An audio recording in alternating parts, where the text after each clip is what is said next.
আসসালামু আলাইকুম সবাইকে। সবাই কেমন আছেন? আশা করছি সবাই খুব, খুব ভালো আছেন। ব্লগটা শুরু করছি ২০ সেপ্টেম্বর রাত থেকে। আহ হৃদয় ভেঙে যাওয়ার মতো অবস্থা আমার কিচেনের। সব ক্লিন করতে হবে। যেহেতু আমি আজকেও সারাদিন ব্যস্ত ছিলাম।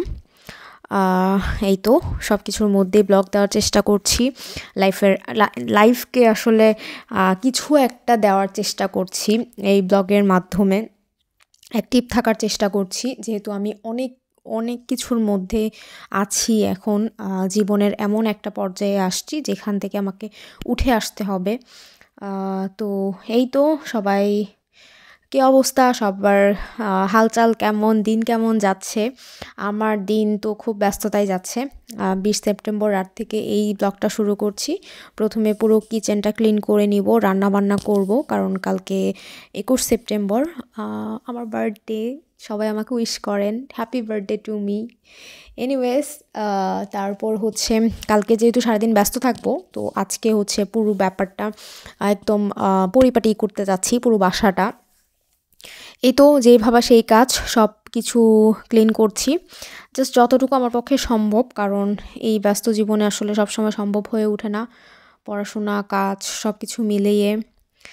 যাই হোক, ব্যালেন্স করার চেষ্টা করছি। সবাই দোয়া করবেন যেন সব সব ঠিক করে ফেলতে পারি আবার আগের মতো। নিজেকে ভালো রাখার চেষ্টা করছি।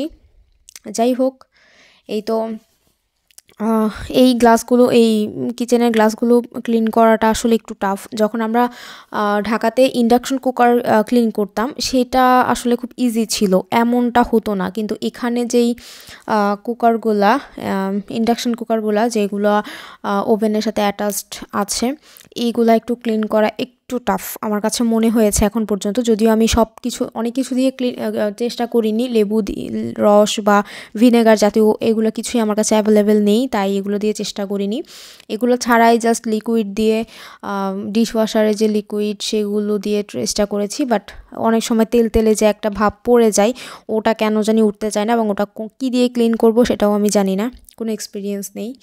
যাই হোক, চেষ্টা করছি যে কীভাবে আপনারা যারা বাহিরে থাকেন এই ধরনের কিচেনগুলো ইউজ করেন, আমাকে একটু জানাবেন যে কিভাবে এই কুকারগুলো ক্লিন করা যায়, বা মানে এই যে গ্লাসটা থাকে সেটা কিভাবে ক্লিন করা যায়, এটা জানাবেন। আমি আসলেই জানি না যে কিভাবে এটা ক্লিন করতে হয়। আমি ঢাকাতে ইন্ডাকশন কুকার ক্লিন করতাম, বাট এটা প্রপার ক্লিন করার নিয়মটা আমি আসলেই জানি না। যাই হোক, মোটামুটি অর্গানাইজ করে ফেলেছি, রান্নাবান্না শেষ, কারণ আমার সকালবেলা উঠতে হবে। এই তো পরের দিন সকালবেলা পরোটা বানালাম, জাস্ট 2টা পরোটা বানিয়েছি, আমার জন্য একটা, জামাইয়ের জন্য একটা। আমারটা আমি খেয়ে নাস্তা আরও কিছু করেছি, সেগুলো করে বের হয়ে গেছি। এই যে এটা কিন্তু খুব ভোরবেলা না, কিন্তু সুইডেনের ওয়েদার খুব তাড়াতাড়ি চেঞ্জ হয়, মানে মেয়েদের মুড সুইংয়ের থেকেও বেশি চেঞ্জ হয়ে যায়। যে এই রোদ, সকালে যখন নামাজ পড়ছিলাম তখন দেখলাম কি যে প্রচণ্ড রোদ উঠেছে, হঠাৎ করে দেখলাম কুয়াশায় পুরো জায়গাটা ঘেরা। আমি যেখানে কাজ করি সেইখানের পাশেই এই পার্কটা, এটা খুবই সুন্দর, সবসময় নিরিবিলি থাকে, কখনো মানুষ থাকে না। সুইডেনে মানুষ দেখতে পাওয়াটাও একটু কঠিন ব্যাপার ক্ষেত্র বিশেষে। আমাদের মতো অত ক্রাউড না সব সময়। যাই হোক, ব্যাপারটা ভালো, আমার সবসময় নিরিবিলি জায়গা খুবই ভালো লাগে, নিরিবিলি থাকতেও ভালো লাগে। আবার মাঝে মধ্যে ক্রাউড ভালো লাগে সবসময়, এটা আসলে ডিপেন্ড করে সিচুয়েশন অনুযায়ী, কেমন মুডে আছি সেটার অনুযায়ী। যাই হোক, এই পার্কটা খুব সুন্দর, আমি প্রত্যেক দিন এই পার্কের ভিউটা এনজয় করতে করতে হাঁটি, খুবই সুন্দর। গতকালকে থেকে প্রচণ্ড কুয়াশা, এই জন্য বেঞ্চগুলোতে বসার অবস্থা নেই। আমি তারপর আপনাদেরকে ভিউটা দেখানোর চেষ্টা করছি, খুবই সুন্দর, খুবই সুন্দর। এটার পাশে একটা অপেরা হাউস আছে, যেটাতে থিয়েটার হয়, বিভিন্ন কালচারাল প্রোগ্রামগুলো হয়, সেগুলোও খুবই মানে এনজয় করার মতো। আমি যদিও এখনও যাওয়ার সুযোগ হয়নি, যাব ইনশাল্লাহ একদিন।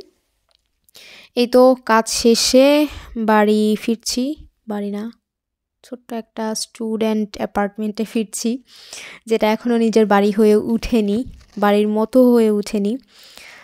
এই তো এটা আমার একটা খুব প্রিয় জায়গা, ইনশাল্লাহ আমি এখানে খুব ভালো সময় কাটাতে আসবো এক সময়। এখন সেই সময়টা নেই, সুযোগটা নেই, এখন খুব খারাপ সময় যাচ্ছে, এটাকে উতরে উঠি, তারপর নিশ্চয়ই এনজয় করা যাবে জীবন। এই তো কাজকর্ম শেষ করে বাসায় ফিরছি। বিদেশের জীবনটা আসলে খুব যান্ত্রিক, তারপরও মাঝে মধ্যে চেষ্টা করি দেশের খোঁজ খবর নেওয়ার। তবে ইদানিং একটু সুইডিশটা শিখছি বলে বাংলাটা অনেকটাই অ্যাভয়েড করার চেষ্টা করছি।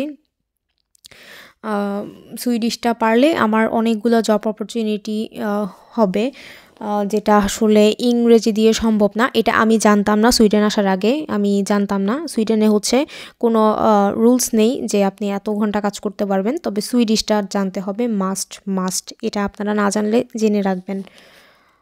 যাই হোক, বাসায় এসেই লন্ড্রি করতে চলে গেলাম, লন্ড্রি বুক দেওয়া ছিল। এই তো ব্যস্ততার জীবন, লন্ড্রি করতে যাব, লন্ড্রি করা শেষ করে এসে ডিনার করে ঘুমিয়ে পড়বো, কারণ কালকে আমার আবার ডিউটি আছে, ডিউটিতে যেতে হবে, পরের দিন ক্লাস আছে, আরও অনেক অনেক অনেক কাজ, অনেক কিছু করা বাকি। মেনলি সুইডিশটা শিখতে হবে। আপনারা যারা সুইডেনে আসতে চান, মাস্ট মাস্ট বেসিক সুইডিশটা শিখে আসবেন। এখানে আসার পরে পার্সোনাল নাম্বার নিয়ে তারপর সুইডিশ কোর্সে, ফ্রি সুইডিশ কোর্সে ভর্তি হয়ে যেতে পারবেন। এটা আজকের সবথেকে বড় আপডেট আপনাদের জন্য। সবাই ভালো থাকবেন, সুস্থ থাকবেন। আল্লাহ হাফেজ।